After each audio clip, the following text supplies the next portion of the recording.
વિદ્યાર્થી મિત્રો, ગુરુજનો, મંચસ્થ મહાન અનુભવો તથા અહીંયા ઉપસ્થિત નામી અનામી સર્વને મારા ભાવભર્યા નમસ્કાર. મારું નામ ઋષિકા જયસંગભાઈ છે. હું ધોરણ 10 માં અભ્યાસ કરું છું. આજે મારા વક્તવ્યનો વિષય છે 21મી સદીનું ભારત, 21મી સદીનો યુવાન. તો આજે તમને જણાવીશ કે ભારતની 21મી સદી કેવી છે. લહેર લહેરના પ્રવાહો અલગ છે, પીગળતો પડે પણ કિનારો અલગ છે. લહેર લહેરના પ્રવાહો અલગ છે, પીગળતો પડે પણ કિનારો અલગ છે. સ્વભાવો અલગ છે, વિચારો અલગ છે. મનુષ્યના લલાટો અલગ છે, બહારો અલગ છે, ગુલગુલ અલગ છે. નજર જ્યાં પડે ત્યાં નજારો અલગ છે. અણુમાંથી સર્જન થયું આ બધું, પણ ગગનમાં સિતારો અલગ છે. આ 21મી સદી એ જ્ઞાનની સદી, 21મી સદી એ વિજ્ઞાનની સદી. પરંતુ સાથે સાથે એવું નથી લાગતું આ 21મી સદીને થોડી જાગૃતતાની પણ જરૂર છે.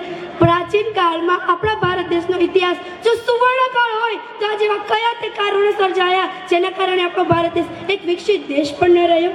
શા માટે? આજે આપણી અણીશુદ્ધ સંસ્કૃતિને એ વિદેશી વાયરાઓની એવી રીતે નજર લાગી છે કે હજી પણ આપણી અણીશુદ્ધ સંસ્કૃતિ, એની રીતિ રિવાજો, એની કેળીને અનુસરવા માંગે છે. અને પછી બસ આમ જ સ્વતંત્રતા દિવસ કે પ્રજાસત્તાક દિવસ આવે ત્યારે આપણે બધા જ ગર્વથી કહીએ છીએ કે અમે આઝાદ થયા તેના 75 વર્ષ પૂરા થયા, અમે આઝાદ થયા તેના 76 વર્ષ પૂરા થયા. પરંતુ જો જોવા જઈએ તો હજી પણ આપણે ગુલામ જ છીએ.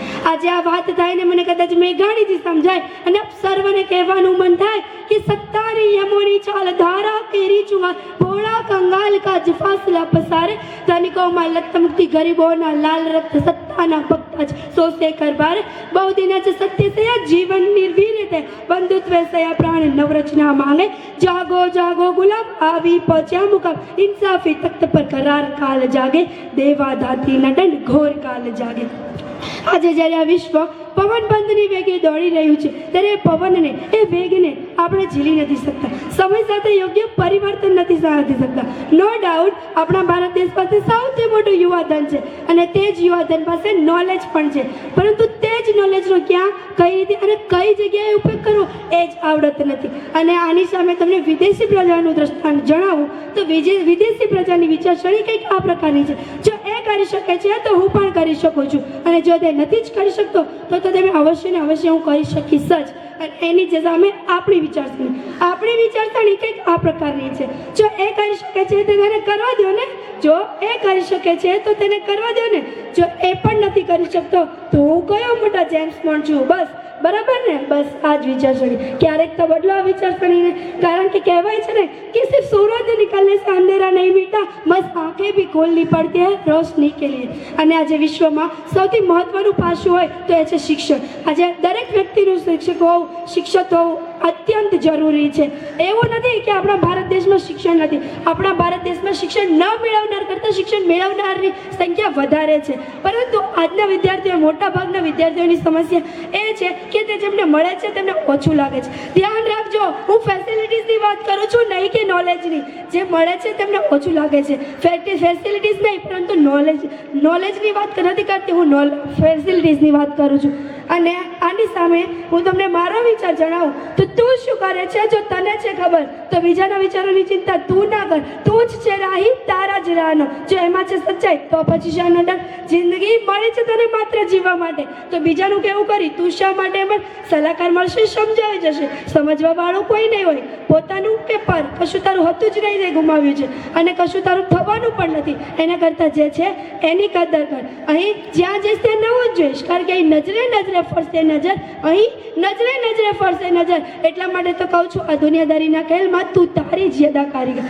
આજે ક્લાસમાં 3 પ્રકારના વિદ્યાર્થીઓ ભણે છે. એક ભણવાવાળા, બીજું ગુમસુમ બેસવાવાળા, અને ત્રીજું જેણે તો કસમ જ ખાધી છે કે નથી ભણવું કે નથી ભણવા દેવું. અને આવા જ પ્રકારના વિદ્યાર્થીઓની સમસ્યા છે. આવા જ પ્રકારના વિદ્યાર્થીઓનો પ્રોબ્લેમ એ છે, અમને નથી આવડતું, અમને નથી સમજાતું. ચાલો, જે નથી આવડતું એનો ઉપાય છે, જે નથી સમજાતું તેનો પણ ઉપાય છે, પણ જે નથી જ કરવું તેનો કોઈ જ ઉપાય નથી. ખરેખરમાં પ્રોબ્લેમ તો એ છે કે આપણે આપણા વિચાર મુજબ જીવતા જ નથી.